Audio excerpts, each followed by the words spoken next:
네, 주식 랩소디 오늘도 여러분들과 함께합니다. 저희가 오늘은요 특별한 분을 또 모셨기 때문에요.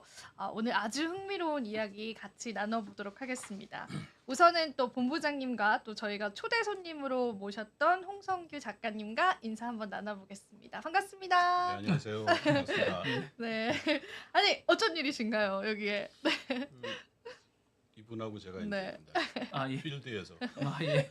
맞수였습니다. 소개 좀 해주세요, 본부장님. 제 네. 예전에 아주 전설적인 음. 기자분이시다가 이제 저자로 이제 전환하셨더라고요. 그래서 이번에 이제 모시게 됐습니다. 이제 조용필 선생님이 이제 최근에 이제 음반을 내시면서 뭐 예상하셨던 건지 아니면 뭐 맞춰서 내신 건지 모르겠지만 이제 책을 한 권 내셨는데 그 책 뒷 이야기도 조용필 선생님 뭐 지금 임영웅 씨가 되게 유명하신데 당시 뭐 임영웅 씨 인기 못지않을 좀 뭐 더 나았을 수도 있는데 그 정도의 인기를 맞아요. 가졌던 분이라고 지금 조용필 씨를 다 아시는 분도 있고 모르시는 젊은 모르시는 분들은 분도 있어요? 젊은 분들은 모르실 수도 음. 있으니까 아주 어린 분들은 그 정도로 유명하셨던 분인데 그때 조용필 가수라는 그 분하고 가장 저는 뭐 한번 만나는 게 꿈일 정도로 제가 기자분일 때는 그때 가장 친했던 분인데 그분이 책을 쓰셨다고 해서 제가 이제 한번 모시고 그 책에 관련된 이야기나 뒷 이야기 아주 그 책에 못 썼던 이야기들이나 좀 들려달라고 해서 제가 어렵게 오셨습니다.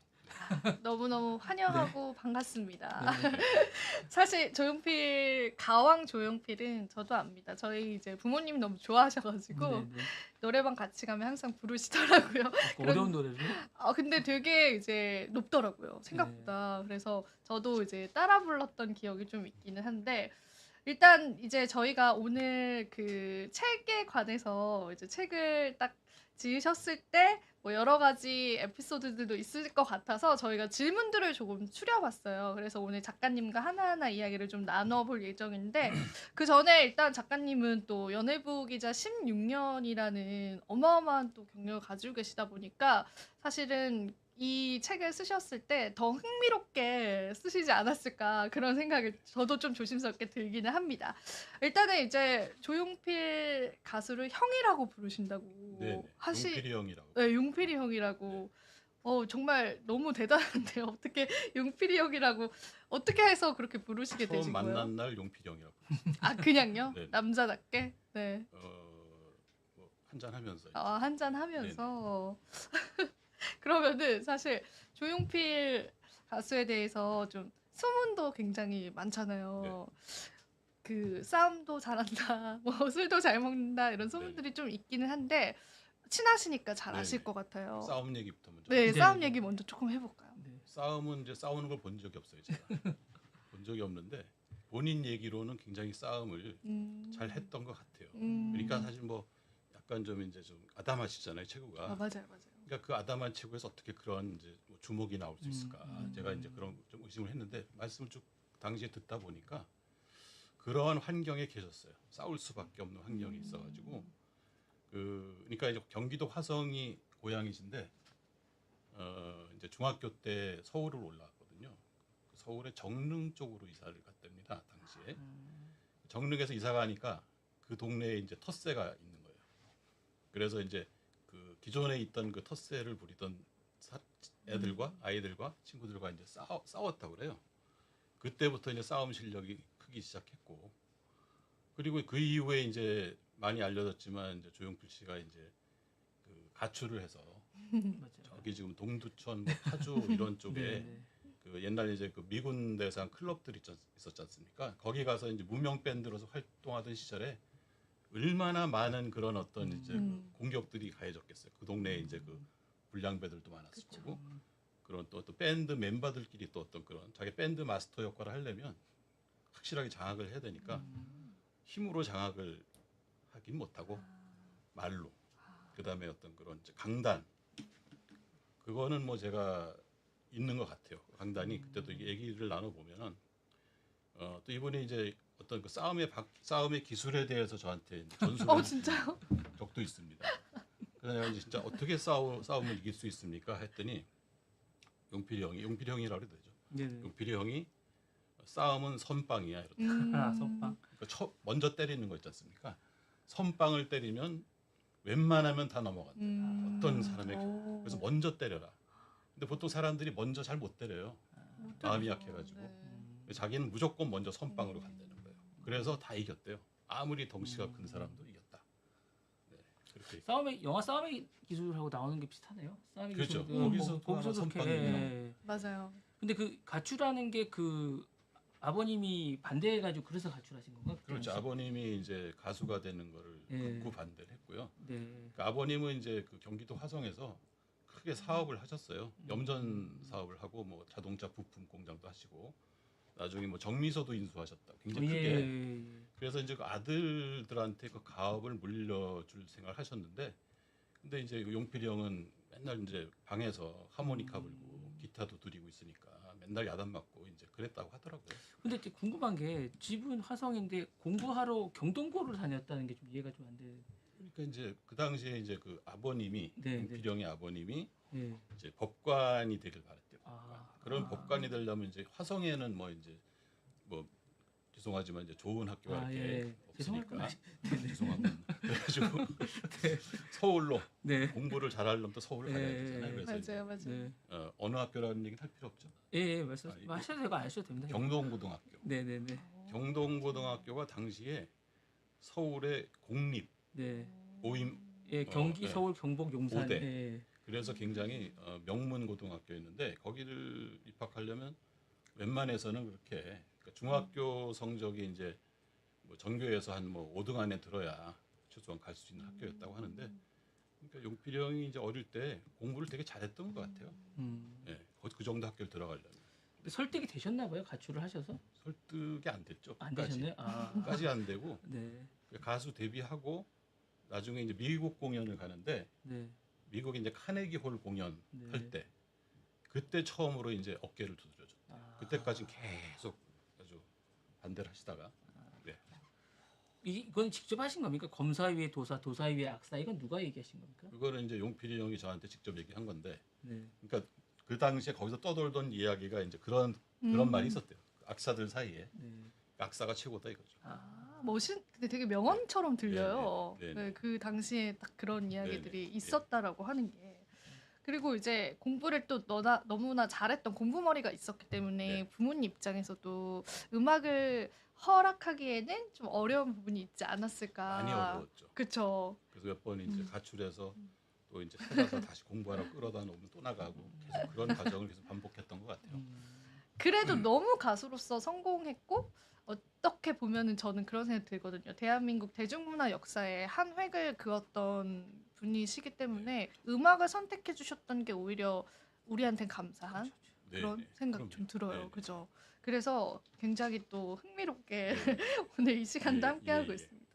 그리고 이제 예전에 그 열애 기사 관련해서도 이제 조용하게 났었잖아요.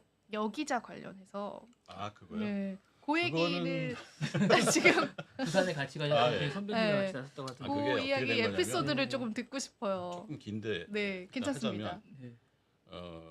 그러니까 이제 그 제가 이제 용필 형을 만나가지고 인터뷰를 하는데 회사에서 신문사에서는 자꾸 가기 전에 이제 뭐 이렇게 좀 좋은 기사를 화제가 될 만한 기사를 캐라. 하세요. 저는 맞아. 이제 인간적으로는 이제 그런 기사를 캐기가 싫은데 맞아. 또 이제 회사에서 이제 그렇게 네, 얘기를 네, 하니까 가서 이제 이렇게 그 기회를 엿보다가 네, 네. 분위기 좋을 때 그 여성 어떤 여성관 네. 그리고 이제 그동안 그 당시에 음. 이제 뭐 사귀셨다고 소문이 났던 네, 그런 네. 뭐 연예인들이 있었는데 그분들에 대해서 슬쩍 물어봤죠. 네. 저는 굉장히 그 얘기를 하면 화를 낼 줄 알았어요. 근데 화를 안 내시고 딱 이렇게 눈을 지그시 감으시더니 집에서 얘기를 해요. 집에서 인터뷰할 때 그런 얘기는 집에서 하기는 좀 그런데 어디서 해야 돼요? 그러더니 어디 좀 갈까? 어디로 그랬더니 이제 글쎄 바람을 쐬러 가서 이야기를 하자 그래가지고 제가 부산 갈까요? 그랬더니 부산 좋다. 그래서 이제 마침 그때 제가 이제 잘 아는 분이 이제 호텔리어가 있었는데 그분이 새로 호텔을 이제 가서 거기에 무슨 홍보부장을 하고 있는 거예요. 아 거기를 한번 가면 되겠다. 바로 이제 용필형 앞에서 전화를 했죠. 그분한테 했더니 지금 그렇지 않아도 이제 뭐 지금 뭐 이제 영업 중이라고 새로운 손님들 뭐 고객들 지금 영업하고 있는 상황이다. 어떤 분이 하고 같이 오는 거냐? 그 세 사람이 간다고 그랬어요. 그러니까 저하고 이제 그 저보다 이제 선배 여기자였죠. 그 선배 여기자분은 제가 용필 형 만나기 전부터 이제 친한 관계였어요. 기자와 이제 연예인으로서. 그러니까 제가 이제 부산 간다는 얘기를 하니까 그 여기자분이 나도 갈래 이러더라고요. 나도 갈래. 그러니까 주말이었기 때문에. 네네네. 그래가지고 놀러 가는 느낌으로. 그래서 이제 갑자기 부산을 가게 된 거죠. 네. 부산 가는데 그때도 이제 그 팬들이 너무 많아가지고 그 당시 팬들이 집 앞에 진을 치고 있었거든요. 그러니까 용필이 형이 이제 어디 가지를 못해요. 그래서 이제 어떻게 한번 이 팬들을 속이고 한번 가보자. 그래서 이제 원래 그 승용차가 있고 그 기사분이 계셨는데 차를 그 기사분을 퇴근을 시킨 거예요. 그러니까 퇴근을 시키면 팬들이 아 이제 오늘 용필이 형이 또 스케줄이 끝났구나. 그러면 이제 다 물러가거든요. 집 앞에서. 그래서 일단은 이제 운전기사 분을 보내고 저는 이제 그때 차를 그 아주 그 옛날 그 현대 포니차 차종 얘기도 되나? 아 그럼요. 그럼요. 포니 전설의 네, 그 네, 네. 승용차였는데 그 차를 아주 중고차 같은 걸 몰고 다녔거든요. 그 차를 타고 가자는 거예요. 네. 김포공항을 가야 되니까. 아, 예. 그때 인천공항이 없을 때입니다. 그래가지고 김포공항을 가는데 그때가 88 올림픽 때예요. 맞아. 그래서 이제 용필이 형을 옆에 태우고 그 뒤에 이제 그 선배 여기자분을 태우고 이렇게 제가 운전하면서 이제 가는데 김포공항 들어가는데 이렇게 88 올림픽 되니까 이제 그 경비가 삼엄하잖아요. 차 밑에다 이렇게 무슨 그 뭐죠? 네. 보는 경험 예, 이렇게 예. 있어요. 뭐 폭탄 이런 거 예. 없나 해가지고 뭐 이제 그런 것도 하고 창문 내려보라고 그 창문을 내렸더니 이제 용필이 형이 이렇게 모자 쓰고 이렇게 있었거든요. 그랬더니 이제 그때 전경이죠. 네. 경찰이 거기 얼굴 좀 들어보세요 이제 이런 거예요. 그랬더니 이제 용필이 형 얼굴 싹 드는데 조용필 씨 아니세요 이러는 거예요. 그래서 네. 아니라고. 그랬더니 되게 비슷하게 생기셨네. 그래서 이제 통과가 됐어요.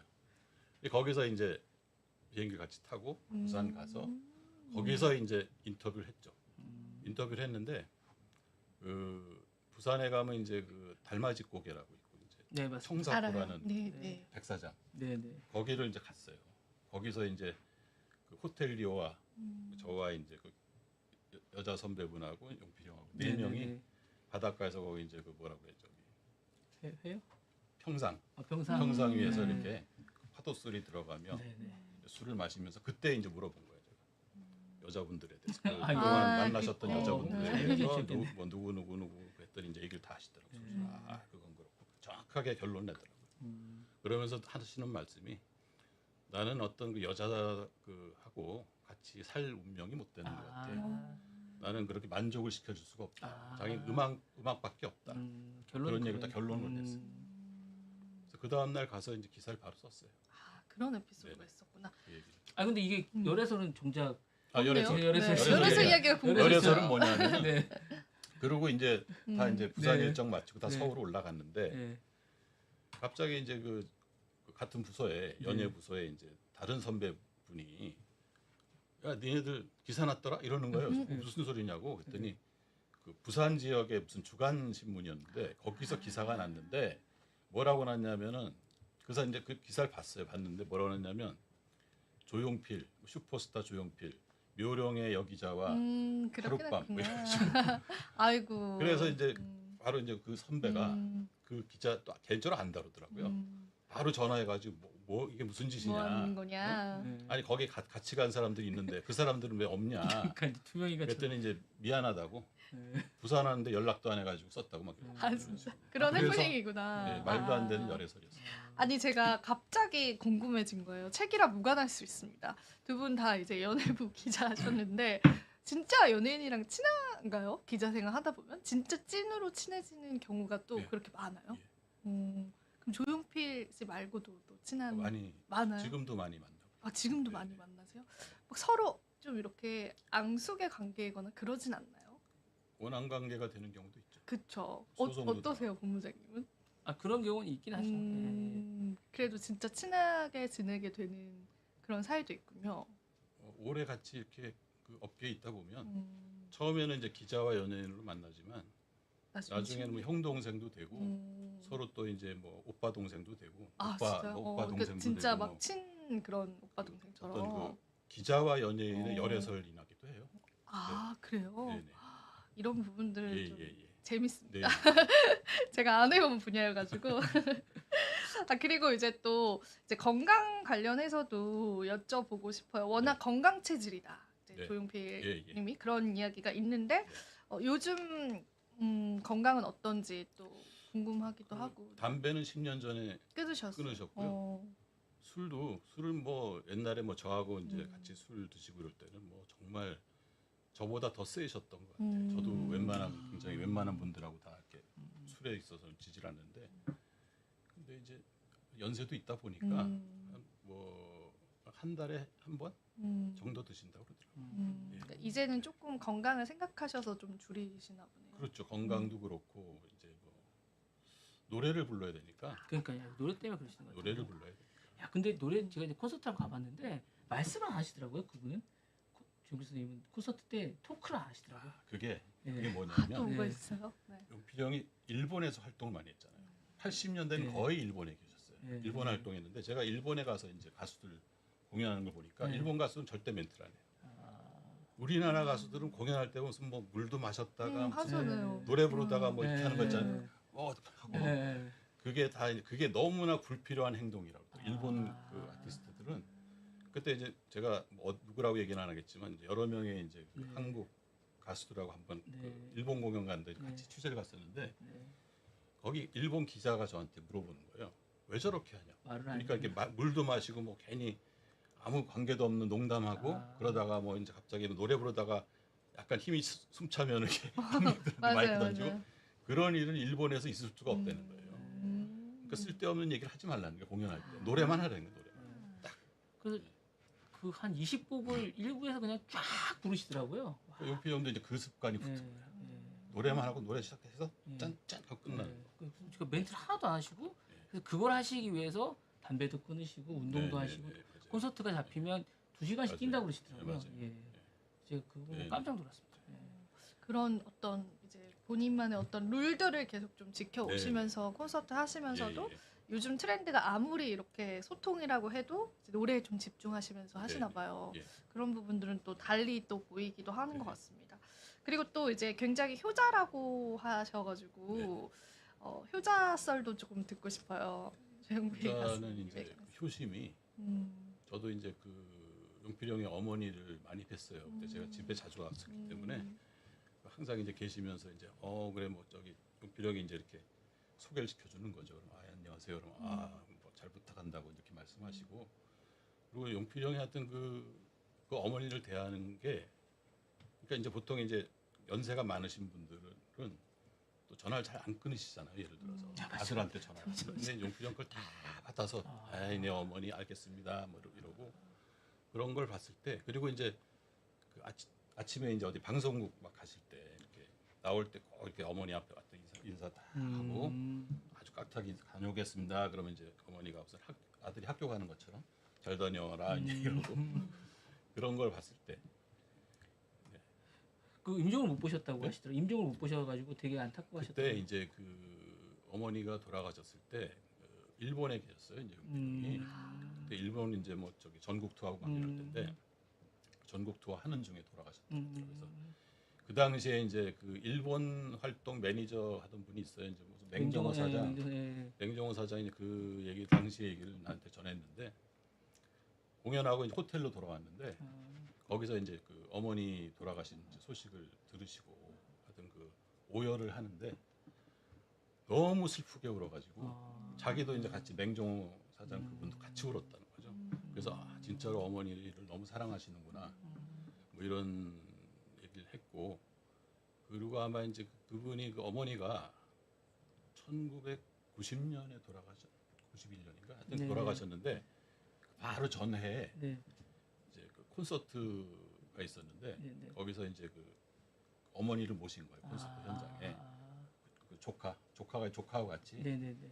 그게 어디 무슨 영상도 많이 떠 있더라고 보니까 그래서 이제 그 진행자가 어머니가 오셨습니다 뭐 이제 이렇게 또 하니까 뭐 관객들이 박수 치고 그러면서 그 어머니한테 마이크를 또 이제 막 옮긴 거예요. 그러니까 어머니가 아들이 노래 부르시는 거 어떠십니까? 너무 좋다고 그러고 그러면서 아들 노래 중에 어떤 곡이 제일 좋으세요? 그랬더니 허공이라고. 허공.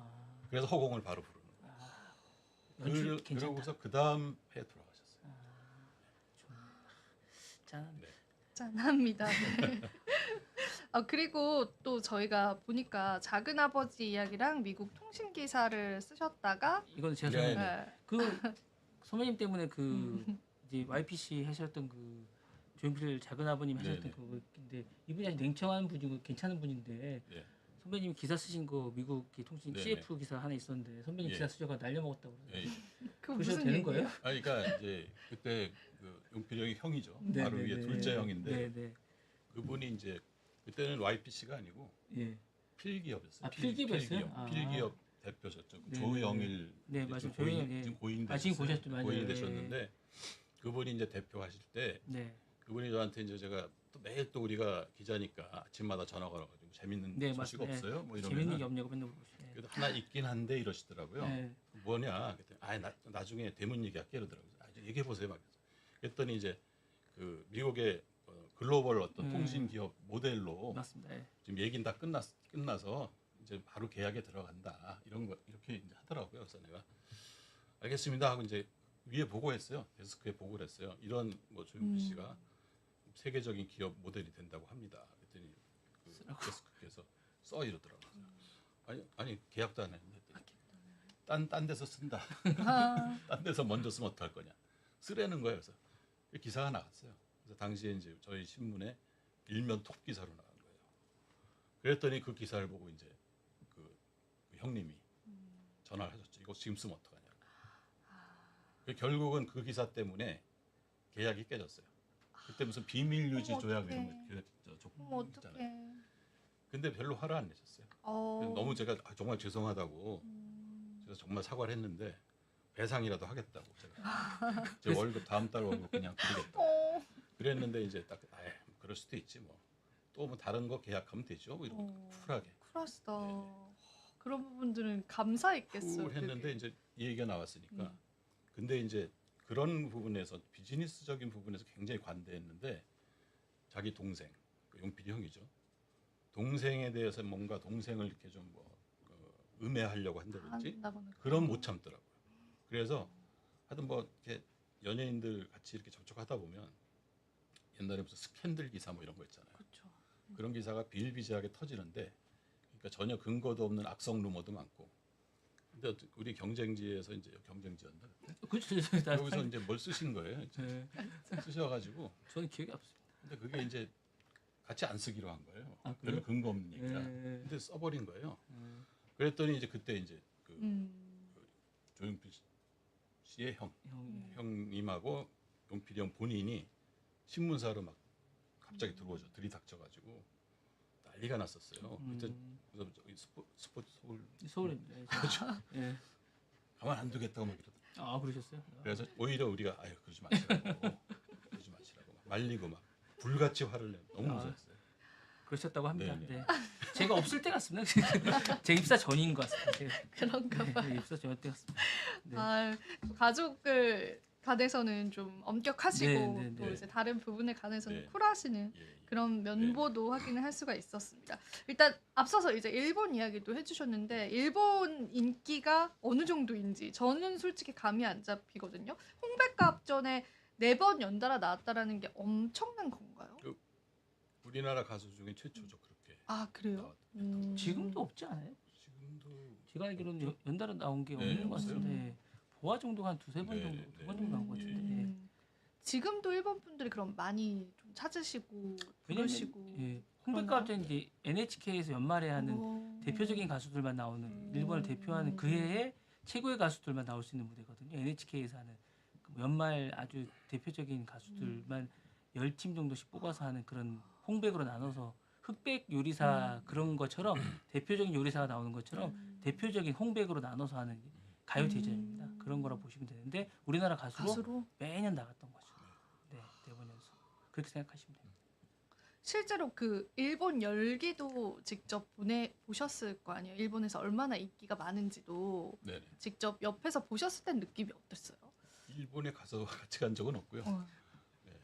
그냥 뭐 근데 이제 늘 이제 일본을 왔다 갔다 하셨으니까 다녀오시면 또 만나서 이제 얘기할 뭐 얘기 때 하는 거 듣고 또 들어보고. 기사도 쓰고 뭐 술도 한잔 하면서 그 얘기도 하고 음. 그랬을 때 그때만 해도 이제 그 우리나라의 그 한류라는 게 있기 전이기 때문에 뭐 K-팝이란 말도 없을 때니까. 그러니까 일본 어떤 그 J-팝하고 J-팝. 우리나라의 당시에 이제 어떤 가요하고 하고는 현격한 차이가 있었죠. 일본이 조금 더 앞섰던 어휴. 거죠. 그 뭐 그때는 엄청 왔어. 엄청 앞섰었어요. 그럼요. 저도 막 그러니까 중학교 때 그럴 때 노래방 가서 일본 네네. 노래 그때 한창 저희 나라에 인기였거든요. 우리나라에. 그래서 근데 그때는 몰래 부를 때 정도 노래를 부르지 그 저기 일본 가요를 못 부르게 했잖아요. 저는 그런 그 시절까지는 아니고 부를 수는 있었어요. 젊은 친구. 저는 저희 예. 세대는 다른 세대. 부를 수도 있어서 열심히 불렀는데 다른 못 세대입니다. 부르게 했었어요. 네, 그런 못 시절이 부르게 있었군요. 저희랑 다른 저 세대. 깜짝 놀랐습니다. 네. 한 세대겠지. 네. 그런 시절이 있었습니다. 네. 네, 그래서 이제 또 저희가 이제 습관에 관해서도 이제 궁금해서 여쭤보고 싶은데 공연할 때 이제 손버릇, 왼손 마이크, 뭐 하너리 스타일, 목소리 목풀기 이런 습관들이 있으시고 뭐 공연 전에 이제 목풀기 하는 방법들도 조금 다양한 것 같은데 그런 부분들도 혹시 아시는 부분들 있을까요, 작가님? 그러니까 이제 조용필 씨가 이제 마이크를 왼손으로 잡거든요. 왼손잡이세요? 아니 오른손잡인데 왼손으로 이렇게 그래요? 네. 왜 특별한 이유가 있나요? 이렇게 기타리스트 원래 기타부터 시작했잖아요. 그러니까 기타를 치다 보니까 이제 이거 피크를 잡아야 되니까. 그러니까 그래서 자연스럽게 이제 그래서 기타리스트 출신들은 대개 이렇게 왼손으로 마이크 잡아요. 기타리스트인데 보컬을 하기는 쉽진 않을 것 같은데. 그러니까 원래는 기타리스트였는데, 그러니까 저기 옛날에 그 이제 그 아까 말씀드린 이제 무슨 저쪽에서 활동할 때 미군 미팔군, 클럽 네, 네, 미군 활동할 때 그러고 살다 할 때. 보컬이 이제 갑자기 펑크를 낸 거예요. 아, 그래서 이제 그 땜빵이라고 하면 안 되나? 아니 괜찮습니다. 네. 데이터로 데이터로 이제 네. 노래를 부르게 된 거예요. 근데 네. 그때 노래를 너무 잘했대요. 그래서 계속 이제 그때부터 노래를 하게 된 거죠. 타고나셨구나. 그리고 뭐 이렇게 그 행사장에서 이렇게 정격으로 진짜 분장해 나가고 그러신 그것도 거예요? 궁금했어요, 참. 네, 그러니까 이제 그때 공연을 하면은 뭐 저도 이제 공연 현장에 많이 취재를 갔었는데 그 밖에서 이제 팬들이 네네. 못 가게 하니까 네네. 막고 막 그 버스 타면은 그 어떤 차량을 막고 이제 못 가게 하고 막 사인 받으려고 그러니까 네네. 그거를 이제 해치고 나와야 되니까 이제 전경으로 가장해서 전경 그 중대 안에서 이제 모자 전경복 입고 탁탁 걸어가서 전경 버스 타고 가다가 적당한 지점에서 내려서 이제 갈아타고 그랬다고 하더라고요. 워낙 인기가 있으니까 그죠? 네네. 그렇게 탈출 작전처럼 네네. 어쩔 수 없이 그렇게 하셨던 것 같아요. 그리고 저희가 또 이제 마지막 질문을 네. 드려야 될 것 같은데 위대한 탄생이 왜 해체했다가 재결합했는지 이 부분에 관해서도 팬분들이 궁금해하실 것 같아요.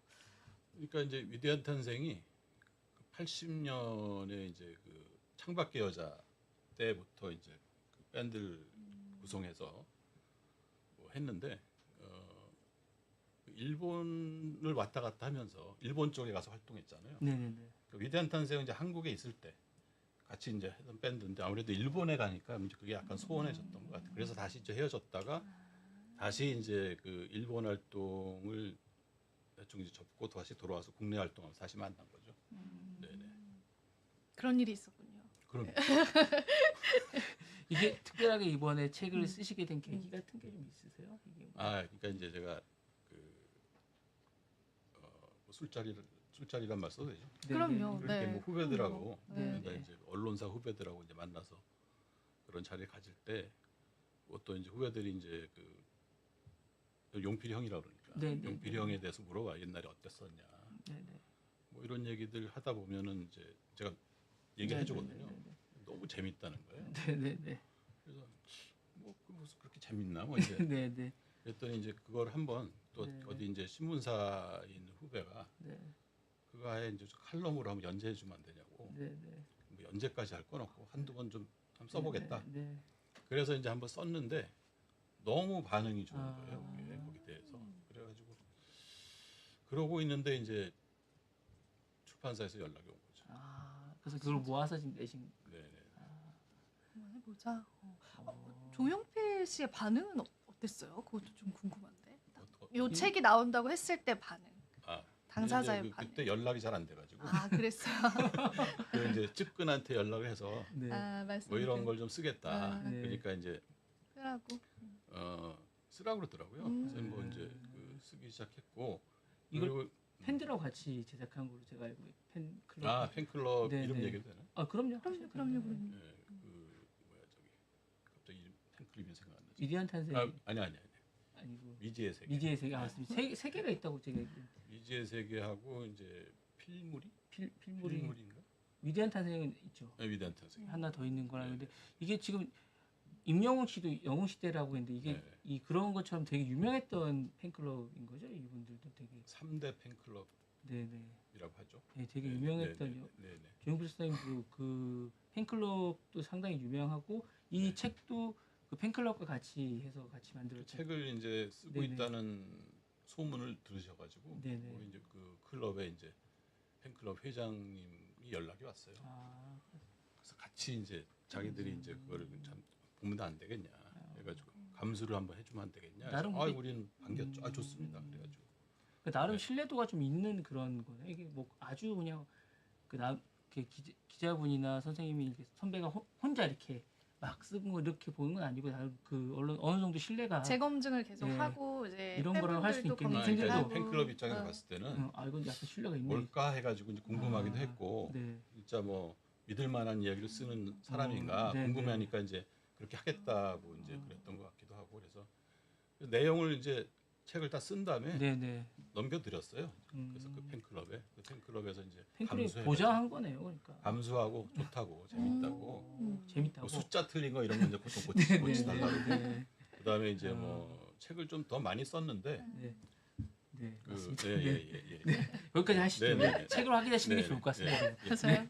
네. 더 자세한 내용은 네. 책으로 확인해 네, 네. 보시는 네. 걸로 네. 하겠습니다. 네. 자, 그럼 저희 이제 인터뷰 많이 마쳐봤는데 보내드려야 네, 되나요? 그렇게 하고 네. 이제 그 조용필 씨 반응도 좀 보시고 다음 기회에 한번 나오셔서 네. 한 번 더 이야기 한번 맞아요, 해주시면 네, 좋아요. 네. 네. 그렇게 해주시면 좋을 것 네. 같습니다. 네. 네, 오늘 좋은 말씀 해주신 작가님께 감사 인사는 드리고 보내드리겠습니다. 고맙습니다. 고맙습니다. 네. 네.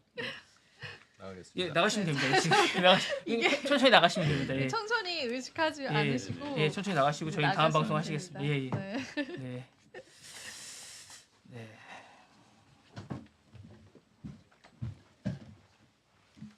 네.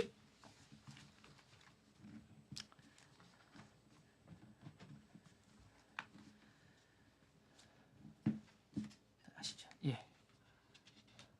네, 저희 그러면은 저희의 본래 목적으로 이제 해외 주식 이야기 또 암호화폐 이야기 한번 시작을 해보도록 하겠습니다. 빨리 한번 좀 이야기 네. 썰을 풀어볼까요? 네, 어제 이제 저희 미국 반도체죠. 요즘에 구조 조정 이야기도 나오고 인수 합병 이야기도 나오는 인텔 이야기입니다. 어제 실적 발표했습니다. 맞아요. 드디어 실적 발표했고요. 4분기 좀 이상했어요. 저는 이 4분기 매출 예상 발표를 먼저 좀 하더라고요. 이분들은 3분기 실적 발표를 하지 않고 4분기 예상 실적 발표를 먼저 해서 좀 깜짝 놀랐는데요. 3분기 매출은 132억, 전년 동기에서 6% 감소했던 132억인데 시장 예상치보다는 높아졌습니다. 다만 이제 4분기는 3분기보다 높은 132억에서 143억 정도로 예상을 해서 요것 때문에 주가가 좀 올랐습니다. 그래서 인텔 주가 시간의 거래에서 9% 정도 올랐습니다. 그래서 그 부분에서는 제가 볼 때는 되게 긍정적이라 볼 수 있는데 일단 인텔은 AI 쪽으로 전환하겠다고 일단은 본인들이 선언을 했습니다. 그래서 그 부분이 어떻게 실제로 선언한 거랑 실질적으로 어떻게 갈 수 있을지에 대해서는 진짜 잘 모르겠는데 일단 주가를 보시면 제가 좀 보여드리면 이제 전반적으로 이제 올해 근데 너무 많이 빠져가지고요. 올해 주가가 전반적으로 너무 많이 빠져 올해 55% 하락했습니다. 보시면 올해 뭐 한 달 정도로 보셔도 너무 많이 빠졌고요. 전반적으로 이게 주가가 너무 많이 빠진 상태라 지금 기본적으로 올해 너무 많이 빠지고 전체적으로 너무 많이 빠져서 주가가 55% 정도 빠져가지고 지금 9% 오른 걸로는 전혀 이렇게 손실을 회복이 안 되는 부분이라 맞아요. 너무 힘든 상황입니다. 지금 전체적으로. 그래서 일단 인텔은 힘든 상황이고요. 그리고 이제 팻 게싱어가 이제 한 건 정말 가장 대담한 재건 사업이었고 중요한 시기라고 얘기를 했는데 제가 오늘 말씀드리고 싶은 건 인텔이 순간의 선택이 얼마나 잘못돼서 이제 힘든 과정을 겪고 있는지에 대한 걸 좀 말씀드리고 싶습니다. 사실은 지금 인텔이 그 힘든 건 AI 시장의 승패를 가르는 AI를 잘못 선택한 건데요. 이제 지금 엔비디아가 잘 나가고 있지 않습니까? 엔비디아가 이제 인텔의 10분의 1 정도밖에 안 됐었어요. 10년 전에는. 근데 엔비디아가 이제 사실은 원래 멜라녹스라는 그룹을 이제 회사를 인수하면서 급성장했거든요. 이제 2019년에 이제 이 멜라녹스라는 그룹을 69억 달러에 인수를 했습니다. 근데 이 멜라녹스라는 그룹을 언제 처음으로 이제 접촉했던 게 인텔입니다. 인텔이라는 회사를 먼저 멜라녹스 인수하려고 접속을 했었거든요. 오. 그러니까 멜라녹스 쪽도 이스라엘 그룹인데 이제 이 회사를 먼저 AI 원래 이제 클라우드 쪽을 한 그러니까 알리바바처럼 클라우드 쪽 사업을 해서 되게 유명하다고 해서 AI 쪽에서 이제 하라고 이제 제안이 있었고 2,300억 달러에 처음 물론 이제 거론은 2,300억이지만 제가 볼 때 한 100억 달러 내외에서 거래될 거라고 봤었어요. 그래서 이제 그 정도에서 거래가 되면 합리적이라고 봤었고 근데 이제 문제는 뭐냐면 이게 이제 대기업의 문제인데 이사회를 통과를 못했습니다. 돈이 너무 비싸다. 그리고 나서 이제 젠슨왕 쪽으로 넘어간 건데 너무 아쉽다. 예, 그러니까 그때 아마 인수를 했으면 완전 지금 상황이 바뀌었을 겁니다. 그래서 그랬다면 아마 지금 잘 나가는 건 인텔이 아니었을까. 근데 인텔이 그때 뭐 잘 나가지가 않고 잘 나가고 있었기 때문에 내부에서는 우리 지금 사업에 집중하자, CPU 사업에 집중하자고 했었고 그래서 이제 포기를 했었고 젠슨왕이 이제 모든 걸 자신의 모든 자본력과 모든 걸 다 바쳐서 이쪽에 이제 69억 달러에 인수를 한 거죠. 그리고 이제 뭐 했는데 그래서 이제 완전히 순위가 뒤바뀌게 된 거죠. 그래서 이제 뒤바뀌게 되면서 이제 하게 됐는데 결국에 인텔이 2005년에 엔비디아가 인수하려고 했는데 못하게 됐고 2019년에 그러고 나서 엔비디아가 인수를 하면서 이 완전히 시장이 뒤바뀌게 됐습니다. 그래서 엔비디아는 홈런 딜이라고 표현을 했고요. 엔비디아가 인수할 때도 일각에서는 비용이 과도하다, 너무 비싸게 샀다라고 얘기했지만 인수하는 순간부터 이제 기술적 시너지를 이루게 됐습니다. 그러면서 이제 뭐 엄청나게 되면서 시가총액이 지금 거의 4조 달러에 육박하지 않습니까? 이게 지금 뭐 결국엔 이 CEO가 어떤 결정을 내리냐라는 거에 따라서 이제 기업이 왔다 갔다 하는 거고요. 지금은 이 엔비디아 최고 기술 책임자는 마이클 케이건이라는 이 멜라녹스 창업자가 하고 있거든요. 그래서 이 기본적으로 이거에 대해서 이제 인텔은 엄청나게 이제 좀 고민을 하고 있고요. 인텔이 또 AI 쪽에 갈 수 있는 기회가 또 있었습니다. 언제 2017년에 2017년, 2018년에 챗 GPT를 오픈 AI를 이분들이 살 수 있는 기회가 있었어요. 정말로요? 예, 예. 아 그래요? 네네. 아니 근데 왜 안 샀대요? 바보 같은 거죠. 15% 네. 정도 인수를 제안이 왔었어요. 근데 또 안 산 거예요. 그거 샀으면은 지금 완전히 평가가 또 평가가 달라진 달라졌겠는데? 거죠. 그러니까 이게 매 순간마다 뭔가 인수 합병의 제한이 있으니까 사실은 페이스북이 인스타를 안 샀으면 어떻게 됐을까? 그리고 지금은 구글이 유튜브를 맞아요. 안 샀으면 어떻게 됐을까가 있거든요. 모두 다 개발을 하지 않습니다. 기업들이 모두가 자체적으로 개발해서 성공하지. 그러니까 어떤 기업이 초기에는 자신들이 개발하지만 인수합병을 통해 커가는 과정을 거치거든요. 그 인수합병을 잘못하면 망하는 거고 잘하면 성공하는 건데 그 어떤 구간에서 그러니까 엔비디아도 사실은 멜라녹스 사지 않았으면 그렇게 크지 않았을 거거든요. 그렇죠. 예, 어떤 기업을 자신들이 잘 판단해서 자신들이 배팅을 잘해야 되고 어떤 판단을 잘해야 되는데 그거를 잘 했었어야 되는 거죠. 삼성전자도 마찬가지고 지금 뭔가의 판단을 잘해서 그걸 인수합병을 잘하고 좋은 기업을 스타트업을 좋은 기업을 잘 샀었어야 되는 거. 저는 페이스북이 인스타를 아주 잘 샀다고 생각을 하거든요. 그래서 지금 시너지가 나고 있는 거라고 생각. 그거 지금 없었으면 메타 네, 네, 어떻게 됐을까요? 예, 그리고 저는 유튜브도 정말 좋은 판단이라고 생각하는 유튜브도 정말로. 예, 그런 어떤 사업을 할 수 있었을 때 자신들이 어떤 판단, 근데 모두가 그런 걸 했을 때 이사회나 이런 분들은 과도하다, 비싸다고 생각하거든요. 근데 어쨌거나 그럴 때 정말 그 창업주나 대주주의 어떤 판단이나 그런 게 되게 중요하거든요. 대주주라는 게 사실은 정말 중요할 때는 그럴 때 어떤 그런 경영력 판단을 하는 것이지 다를 때 하는 건 아닌 것 같아요. 제가 볼 때 인수합병이나 이럴 때 할 때 하는 거지 다를 때 뭐 이거 뭐 의사결정을 그럴 때 해주시는 거지 그 판단을 해주시는 거죠. 예, 그럴 때 판단해 주는 거지 조그만 거 뭐 이런 거 뭐 인사 이런 걸 하는 게 아닌 것 같아요. 제가 볼 때 큰 흐름에서 어떤 흐름을 바꿔주시는 거지 맞아요. 제가 볼 때 다른 걸 해주시는 것 같진 않아요. 사람을 자르고 뭐 이렇게 하는 게 아닌 것 같고 어떤 사업에서 큰 사업에서 뭔가를 결정해 주시는 게 저는 대주주라고 보는 거예요. 그들이 진짜 할래. 그러니까 지금처럼 구조조정에 힘쓰게 되는 것보다는 네, 이 사업의 다각화를 빨리 캐치를 하고 네. 그거를 방향성을 잡아주는 그 네. 의사결정을 해줘야 된다는 거죠. 결국 젠슨왕이 곽광을 받는 것도 지금의 멜라녹스를 인수한 그 판단이 아니었을까. 예. 너무 안타깝네요. 인텔. 네. 그래서 인텔이 사실은 두 번의 좋은 기회가 있었습니다. 그래서 사실은 지금 인텔이나 삼성전자도 사실은 개발도 중요하고 이런 거 중요하지만 이재용 부회장한테 만약에 많은 분들이 기대를 하고 뭔가를 한다면 이런 판단에 많은 제한이 올 거라고 사실은요. 그러면 그런 제한에서 어떤 옥석을 가리는 능력이 되게 중요할 것 같은 생각이 드는 거죠. 저는. 예. 맞아요. 이게 뭐 교훈을 좀 남기는 것 같아요. 네네. 기업이 나아가야 할 방향에서 선택권을 가진 네네. 자들이 어떤 선택을 하느냐 네네. 이런 것이 기업의 존폐 여부를 좀 결정짓는 것 같습니다. 네 맞습니다. 예.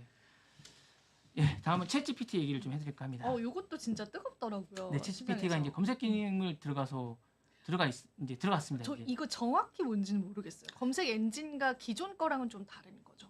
그렇죠. 이제 이게 뭐 저도 이제 써봤는데 잘 못 쓰겠더라고요. 아 그래요? 네, 챗GPT 들어가서 써봤는데 이게 이제 여기서 이제 기사화된 거는 보면 이제 말을 하면 이게 옆에서 이제 검색을 얘네가 서치를 해줘서 다양한 것들을 쭉 나열해 준다는 건데요.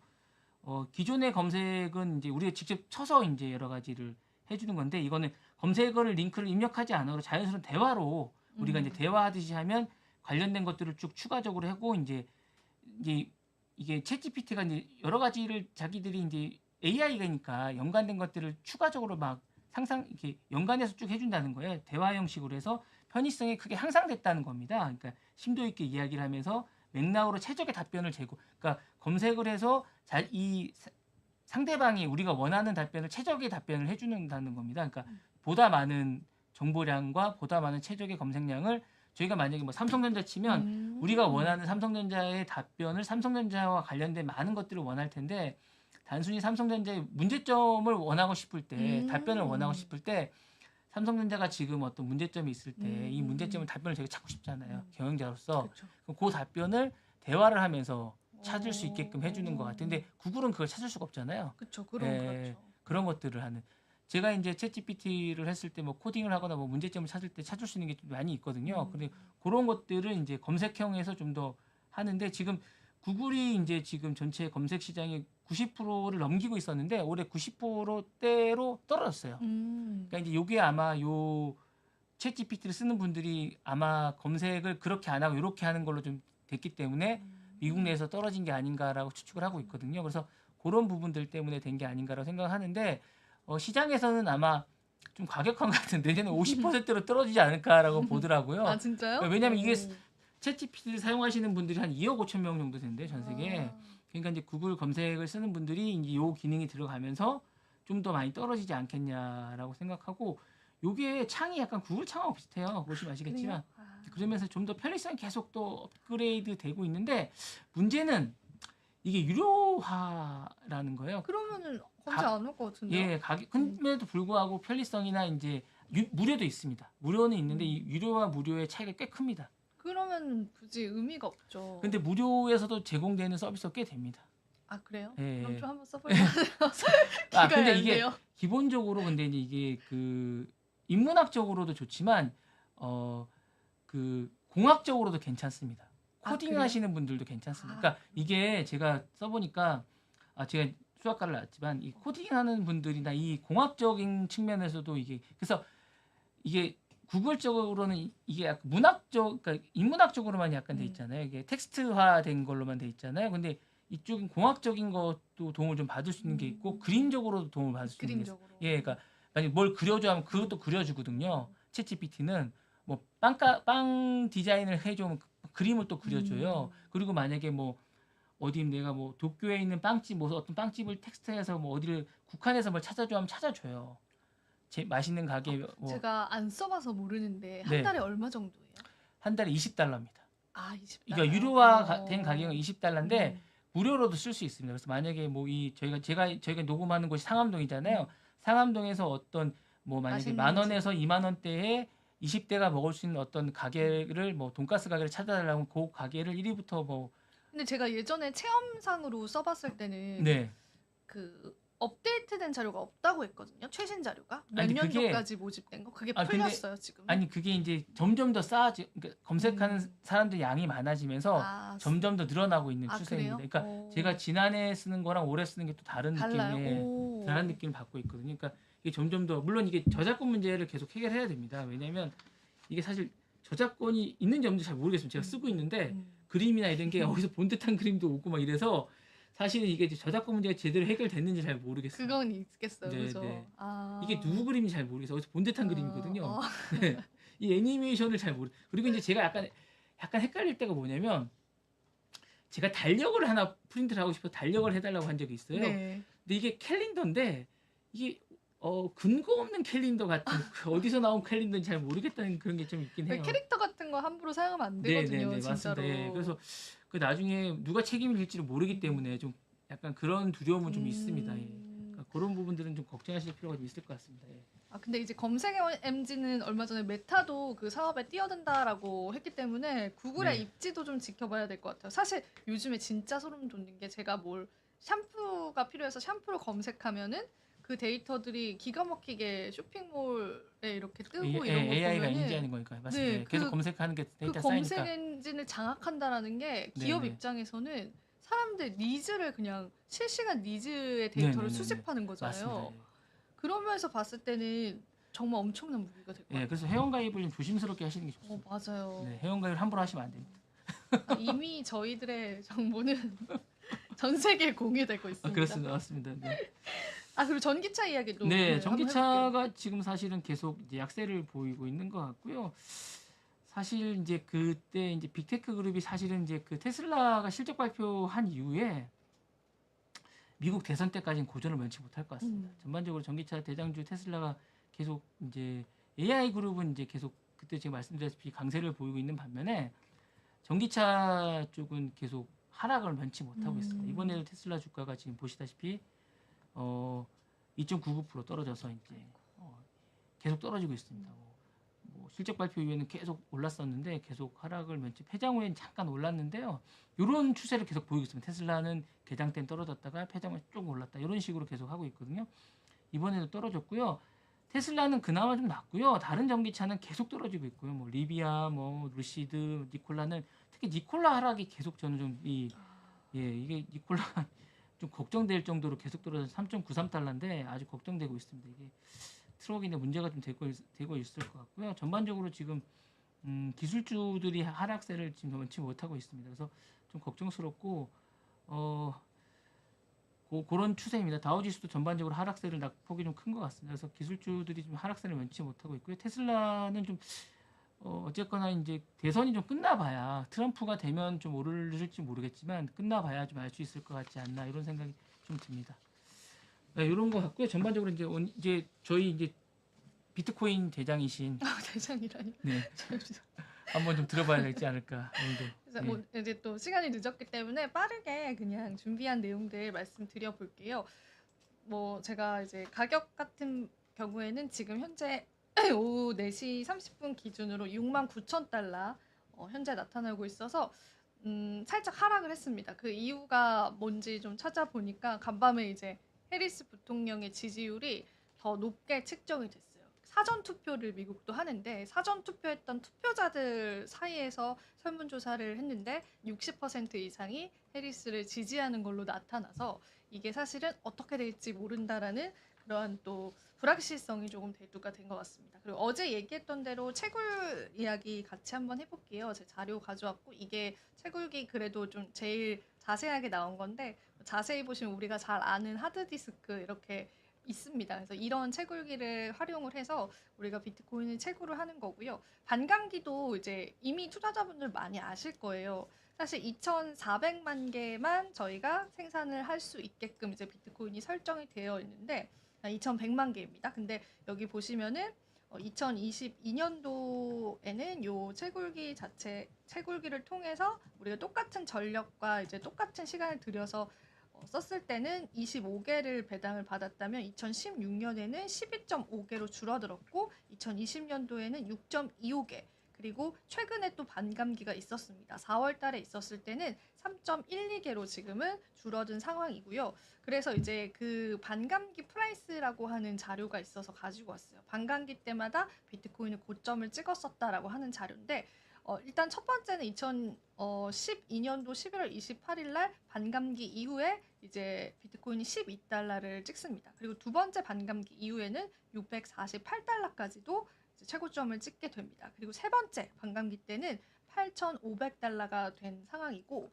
그리고 지금 현재는 어느 정도일지 모른다라고 지금 가늠을 못하고 있는 상황인데 그래도 우리가 7만 달러 선 지금 현재 넘어서는 수치잖아요. 그래서 여기서 더 얼마나 오를지 그런 부분들 우리가 같이 지켜보면 좋을 것 같고 근데 행간에서는요 이제는 이제 너무 비트코인이 고점이기 때문에 반감기에 관한 사이클들이 적용이 더 이상 안 된다라는 인식도 있어요. 그래서 지금까지 사이클이 그랬다라고 해서 반감기 사이클이 이번에도 좀 완전히 적용이 될 것이다라는 부분에서는 회의적인 시각도 시장에는 있었습니다. 그리고 이게 제가 조금 된 기사인데 한번 언급을 해드리면 좋을 것 같아서 엔비디아 관련해서 소송건에 관해서 자료를 좀 가지고 왔어요. 엔비디아가 가상화폐 채굴기 판매 관련한 소송에서 미국의 규제 당국이 참여를 한다라고 합니다. 미국의 증권거래위원회 SEC는 이제 암호화폐 투자자분들이 잘 아실 거예요. 암호화폐를 증권으로 주장을 하면서 규제 압박을 계속 이어오는 그런 기관입니다. 근데 이제 투자자 그룹이 엔비디아한테 가상화폐 채굴기를 판매를 하고 나서 그 매출을 제대로 기입을 하지 않았다. 이제 그런 부분을 가지고 소송을 걸었던 건이 있어요. 근데 이 소송건에 관해서 미국 법무부랑 미국에 있는 증권거래위원회가 이 원고를 지지한다. 그러니까 엔비디아로부터 소송을 냈던 원고를 우리는 지지한다. 그리고 이거를 계속 이제 조사할 필요가 있다라고 그렇게 나서는 거죠. 그래서 관련한 문서도 제가 가지고 왔는데 일단 미국 법무부랑 SEC에서는 엔비디아 사건에 관해서 굉장히 관심이 많다라고 이야기를 하면서 집단 소송이 일단 1차적으로 기각이 됐는데 그게 계속 진행이 되어야 한다라고 하면서 원고 측의 입장을 들어주고 있습니다. 근데 이게 굉장히 이례적이잖아요. 투자자들의 집단의 소송을 미국 법무부랑 미국에 있는 증권거래위원회가 지원을 하고 지지를 한다라는 것 자체가 저는 좀 의아하다고 생각을 하거든요. 그래서 그런 기사들을 봤는데 예전에도 일단 SEC 측에서는 엔비디아한테 벌금을 먹였던 적이 있었어요. 그래서 그게 어떤 거냐면은 지난 2022년도에 2018년도 회계연도 보고서에서 가상화폐 채굴 용도의 그래픽 처리 장치 판매 사실을 공개하지 않았다라는 그러한 명목으로 550만 달러 하나로 따지자면 이게 금액이 뭐 엔비디아에게는 크지 않을 수 있지만 굉장히 큽니다. 74억 정도의 벌금을 부과를 했습니다. 그래서 이전에 일했던 이력이 있기 때문에 투자자 집단을 원고로 하는 이 소송전이 1심에서는 기각이 됐지만 항소 법원을 통해서 항소를 한 거죠. 그러니까 항소를 통해서 재심이 되기 시작했고 일단 엔비디아는 미국 대법원에 또 한 번 기각을 요청한 것으로 현재는 파악이 되고 있습니다. 그래서 일단 현지 법무부, 미국 법무부랑 증권거래위원회에서 엔비디아가 가상화폐 채굴 업계로부터 거둔 수익을 은폐했다라는 주장을 뒷받침하기 위해서 캐나다 왕립은행에 관한 보고서를 인용을 했거든요. 그래서 그 보고서를 통해서 엔비디아가 2017년부터 그리고 2018년까지 가상화폐 채굴 업계한테 판매한 그래픽 처리 장치에 관한 대금이 13억 5천만 달러라고 합니다. 그래도 상당히 큰 금액이죠. 이 금액을 공시하지 않았다라고 여기 이렇게 관련 내용을 보면 표기가 되어 있습니다.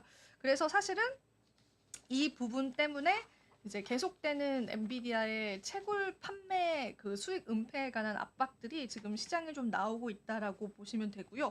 그리고 참고로 최근에 채굴 업체에서는 제가 앞서 보여드린 것처럼 이렇게 반감기 때문에 채굴 보상이 줄어들었기 때문에 저희가 앞전에도 본부장님 언급을 해주셨는데 중고 채굴기가 시장에 엄청 많이 나오고 있다고 해요. 이제 채굴 사업에 조금 접는 거죠. 그래서 그런 것들도 이제 그래픽 처리 장치 시장 가격을 낮추는 악영향을 끼칠 수 있다라고 이 업계에서는 같이 보고 있다라고 여러분들 그렇게 보시면 될 것 같습니다. 그래서 오늘의 짧은 코인 브리핑 여기서 한번 마쳐보도록 하겠습니다. 오늘도 저희가 알차게 좀 구성을 해봤습니다. 오늘도 알차셨나요, 네. 부장님? 그리고 전 지금 궁금한 게 삼성전자가 HBM 그 5세대를 이제 엔비디아에 진짜 납품을 하게 되는 건지 안 하는 건지 그게 좀 저는 개인적으로 궁금하거든요. 그 유의미한 성과를 이뤘다는 게 어떤 의미인지를 잘 몰라가지고 근데 오늘 제가 기사 확인해 보니까 서울경제신문 취재 결과 납품하기로 네, 네. 됐다라고 나오더라고요. 맞습니다. 서울경제는 네. 이제 그렇게 쓰셨더라고요. 네, 그래서 좀 궁금합니다. 그래서 네. 정확하게 이제 밝혀주시면 좋을 것 같은. 그러니까 그 서울경제는 이제 단독이신 것 같은데. 네, 단독으로 예, 해서 하셔가지고 네. 그렇게 됐으면 좋겠습니다. 네. 그렇게 되면 정말 좋을 것 같습니다. 그래서 되면 좋을 것 같은데 이제 그렇게 되면 이제 나라 경제가 좀 그럼 주가가 오늘 막 뛰어야 되는데 확 뛰진 않더라고요. 안 뛰어요. 네. 외국인 또 팔고 막 그래서 이게 네. 좀 엔비디아가 납품을 정확하게 그럼 발표를 딱 해주시면 하게 됐다 이렇게 하시면 좀 좋을 것 같은데 발표는 또 안 하시더라고요. 그래서 이제 좀 유의미한 성과가 납품 확정 이걸로 발전이 돼서 좀 더 주가가 헐헐 날아갔으면 좋겠다는 생각이 좀 듭니다. 다음 주에 이제 그런 소식을 전해드릴 수 있었으면 좋겠다는 생각이 듭니다. 팩트 체크 한번 해보겠습니다. 네, 네, 저희가 네. 여러분들 대신해서. 네, 네. 한번 해보겠습니다. 네. 네, 금요일입니다, 여러분. 주말 푹 쉬시고요. 아, 그런데 이게 방영될 때는 또 네. 언제일지 모르니까. 네, 그렇습니다. 예, 예. 알겠습니다. 저희가 물러가 보도록 할게요, 여러분. 네. 안녕. 안녕히 계십시오. 네, 반갑습니다. 네.